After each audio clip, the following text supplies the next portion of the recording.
जय श्री कृष्ण। राधे राधे। भागवत गीता में श्री कृष्ण कहते हैं अर्जुन से, और अर्जुन को जो ज्ञान देते हैं इसके माध्यम से पूरी दुनिया को ये महान संदेश दिए हैं, जिसका जितना भी प्रशंसा की जाए बहुत ही कम है।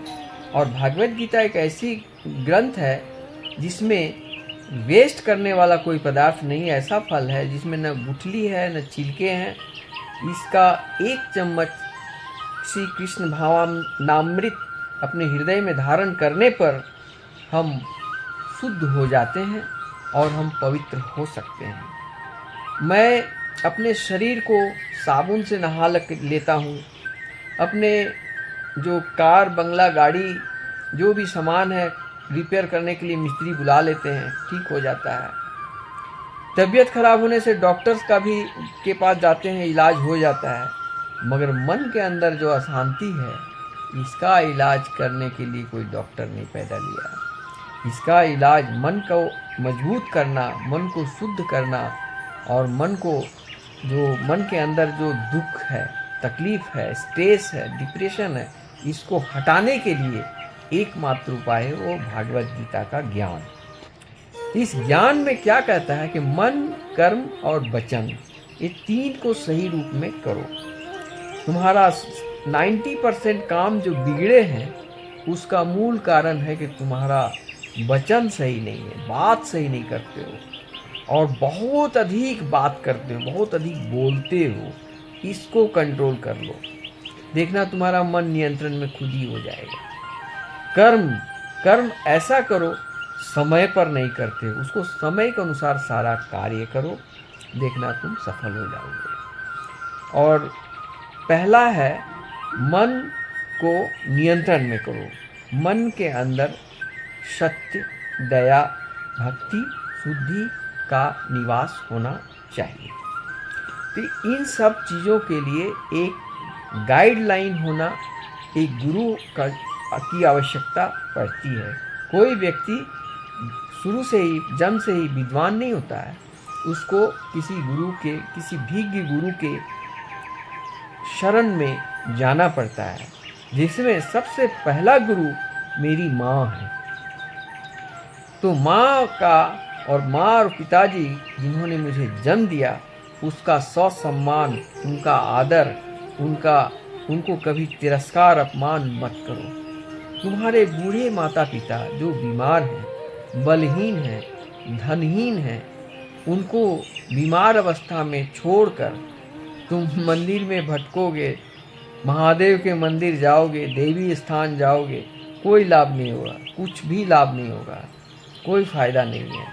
क्योंकि यूनिवर्स के महान श्री कृष्ण जो लॉर्ड कृष्णा कॉन्शसनेस के अनुसार जो परम परमेश्वर है, उन्होंने ये देखते हैं कि बंदा जब माता पिता का नहीं हुआ तो हमारा क्या होगा। इसलिए पहला स्टार्ट है माता पिता।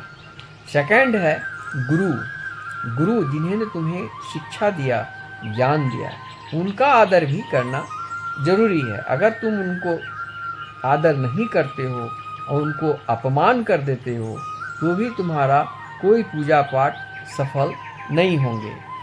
मंदिर में जाते हो तो तुमको लगता है कि हम बहुत बढ़िया पूजा कर लिए, लेकिन किसी मंदिर में, किसी देव स्थान में जाने से पहले तुम खुद को एक बार देखो कि तुम उस लायक हो या नहीं, भगवान तुम्हारा पूजा पाठ स्वीकार करेंगे या नहीं। तो भगवान स्वीकार पूजा उन्हीं को करते हैं जो अपने माता पिता को श्रद्धा किया श्रवण कुमार के अनुसार, और जो दूसरे होते हैं जो गुरु को जो ये किया, सेवा किया, उस सेवक से ही भगवान प्रसन्न होते हैं। तीसरा है यूनिवर्स, ब्रह्मांड के द्वारा जो जीव जंतु हैं उनकी हत्या करके भक्षण करते हो और तुम मंदिर में जाते हो। मान लो तुम किसी के बच्चे को हत्या कर दिया और उस बच्चे के माता पिता के पास में तुम जाते हो पूजा करने, तो वो क्या कहेगा, तुम तो मेरे बच्चे को मार डाला और मार के मेरे बच्चे को खा गया और यहाँ पूजा करने आए हो, भागो यहाँ से, वो भगा देगा। ठीक इसी प्रकार भगवान तुम्हारी कोई पूजा स्वीकार नहीं करेंगे। कोई गायत्री मंत्र काम नहीं आएगा, कोई पूजा पाठ तुम्हारा सफल नहीं होगा तब तक जब तक तुम माता पिता, गुरु और ब्रह्मांड के द्वारा जीव जंतु की सेवा भावना नहीं करते हो, तब तक तुम्हारा कोई भक्ति मार्ग सफल नहीं हो सकता है। इसलिए श्री कृष्ण अर्जुन से कहते हैं सबसे महान संदेश, कर्मण्येवाधिता रस्ते माँ फलेषु कदाचन, अर्थात कर्म किए जाओ, फल की चिंता मत करो, फल देने के लिए तो मैं तैयार हूँ, तुम कर्म तो करो। लेकिन बंदे क्या करते हैं, आज के बंदे कर्म नहीं करते हैं, सिर्फ फल पाने के लिए लालसा करते हैं। अरे भाई तुम कुछ कर्म तो करो, तब तो तुमको मिलेगा, कर्महीन बन के मत जियो। इसमें रामचरितमानस में श्री तुलसीदास जी ने एक महान संदेश भी दिया है कि सकल पदार्थ ही जग माही, कर्महीन नर पावत नाही। यानी इस संसार में सभी प्रकार के पदार्थ मौजूद हैं, लेकिन कर्महीन व्यक्ति के लिए कोई भी मौजूद नहीं है। कर्महीन व्यक्ति को माता पिता हो, गुरु हो, ब्रह्मांड का कोई भी जीव जंतु या मानव, कोई उनको पसंद नहीं करते जो कर्महीन होते हैं। और कर्महीन ही भाग्यहीन बन जाते हैं और अपनी जिंदगी को बर्बाद कर लेते हैं। ये भूल जाते हैं कि बड़े भाग्य से मानव कुल में जन्म लिए हो, उसमें भी तुम्हारा भाग्यशाली दूसरा नंबर में आता है कि तुम भारत में जन्म लिए हो।